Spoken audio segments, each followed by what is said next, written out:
how the entire issue of Congress versus Twitter now is snowballing into a big controversy.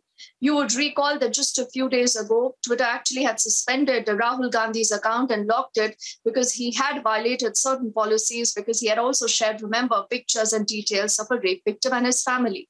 Now what has happened is the Congress's own official account also today has been locked. Republic has written to Twitter about the entire story, and we are getting you everything that you need to know. 4 days back, on 8th of August, Congress put out an open challenge to Twitter, and that was to go ahead and lock its account. And now, Twitter has indeed locked Congress from its own account on grounds of violating Twitter's policies. Not only Congress's official account, Twitter has suspended the accounts of several Congress leaders.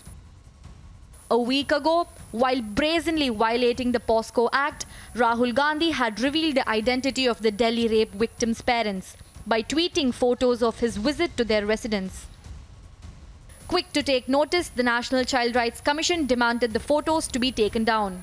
And while deleting the tweet, it also put Rahul's account on temporary suspension.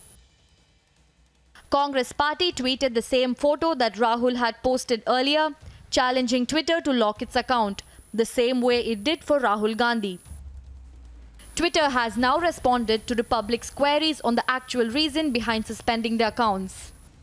Twitter has made it very much clear there on its response that if you will violate the rule, then the action will be taken. You cannot come out or reveal anybody's identity if what exactly has been done in this particular story. If we remind this to our viewers, is that Rahul Gandhi on his Twitter handle has revealed the identity of the rape victim's family, and after that this all is happening. But there Twitter is making it very much clear that this is about the privacy. This is about the individual, and that's the rule of the Twitter, and that has to be followed. And after that only, now the action has been taken by the Twitter. Let me remind you that the Congress party has been very vocal about the things when we are talking about the Twitter handles, when we're talking about the blockage of Twitter handle of the Congress leader, including Rahul Gandhi himself. But there, Twitter has also mentioned it that this all has been done legally. Keeping legal view in the mind, Twitter has taken this particular move. While trying to make some political gains, the Congress party has brazenly violated the law by revealing the identity of victims' parents,